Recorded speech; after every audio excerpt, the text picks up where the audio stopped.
Hi, and welcome to TomTalks. You've got Nona and Hope here from the One World, One Water Center, and today we're going to be talking about the state of drought in Colorado and an organization called CocoRoss. I will let our guests introduce themselves and we'll dive right in.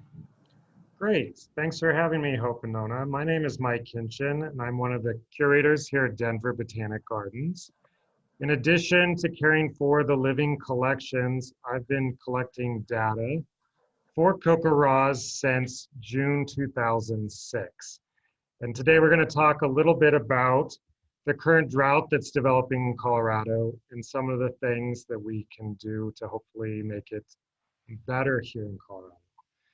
So here's a drought map of the state released last week.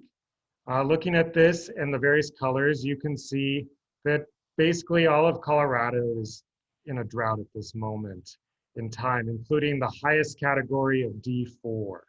So we're going to go through and kind of look at why this drought that's developing is so concerning. Here is another map of Colorado, basically the same map. This is through Droughtgov, and it gives a really nice explanation of the 5 categories of drought. So Colorado is actually in moderate drought or worse. So here are the levels D1, D2, D3, and D4. And what we're most concerned about right now are the D3 and D4 categories, because those are basically the worst categories that you can be in. And especially D4 down there, you can see that 27.6% of the state is currently in D4. And there are some pretty bad things that happen in D4. Things like dust storms and topsoil are removed in farmlands.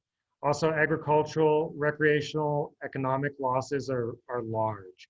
And as we know, a lot of our state depends not only on agriculture, but also things like skiing, boating, even things like hunting and stuff are affected by these categories. Here's the current state of drought. So this is once again from the Drought Monitor. Just kind of looking back, I like this shot because it shows you currently how much the state is in each level. It'll also show you the week prior, what it looked like 3 months ago, start of the calendar year, and then start of the water year, which was October 1st of 2020, and then even 1 year ago. And so looking down to the 1 year ago, you can see that none of the state was in D4 or D3. And since then, we've climbed pretty significantly. Basically, all of Colorado is in a drought. So here's a little explanation of drought and what happened in 2020 and why this current drought is a little more concerning than perhaps some of the other droughts that we've been in. So as of January of 2020, only 50% of the state was in drought. However, as we know now, 100% of the state is in drought. And what I want people to pull out of here is basically that D4 category, that very highest category, technically should only happen once every 50 to 100 years. However, as you'll see in one of the next slides, it's actually occurred 4 times since 2000.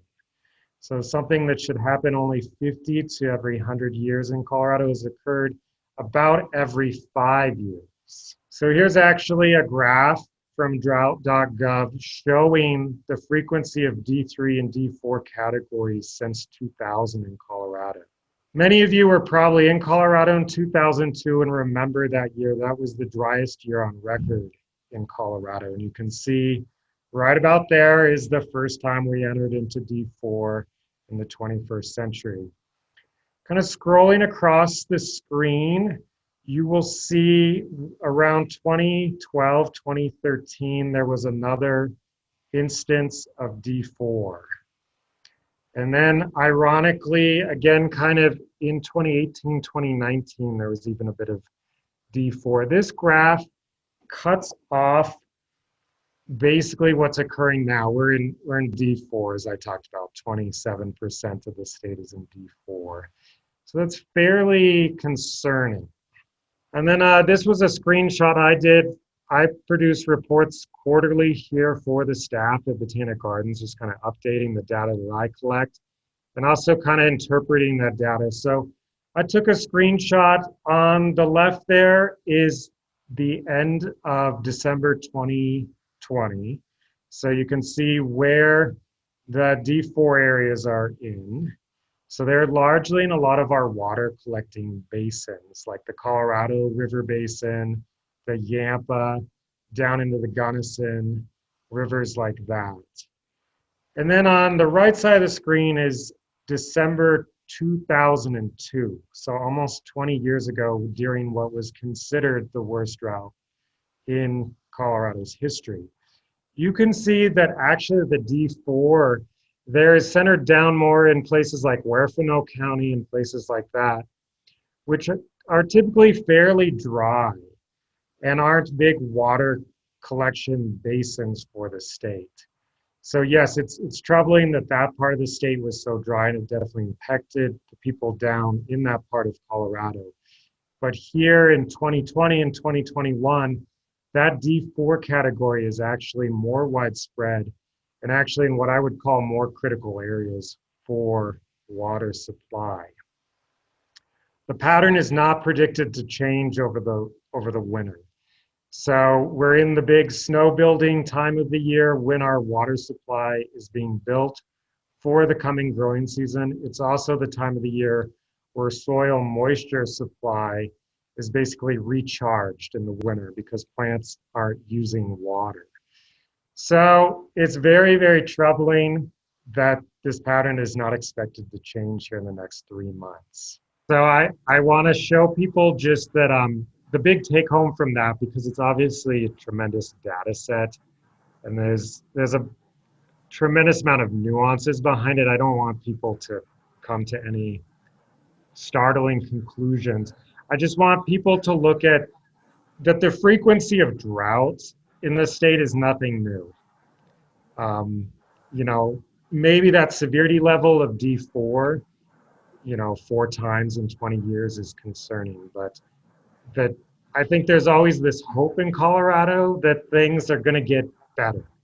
And it's like, no, the data's here that we're going to deal with this. And so that's kind of the take home of that. So you had mentioned that D4 level droughts should only happen, was it once every 100 years? Once every 50 to 100. Okay, 50 to 100. Can you speak more to, I guess, where that number comes from, where that frequency comes from? That's a good question. I tried to dive into that and see where these categories actually truly come from. And it's a little bit vague, to be honest. It looks like they come from personal reports sent in. And so I think it's a bit of both, that they're looking at climactically across the era, what have these droughts looked like, and then what are the impacts, and kind of matching those, if that makes sense. So it's like, okay, once we start getting reports like this, we're in a D3, but now we're starting to get reports of XYZ, like topsoil blowing away. So this part of the state's in a D4. And I think it does have a little bit to do with what things can handle as well.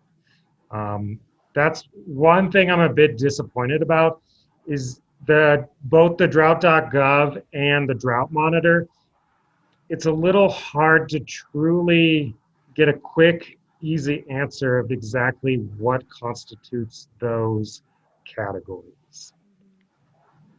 It's really interesting. Thank you. Sure.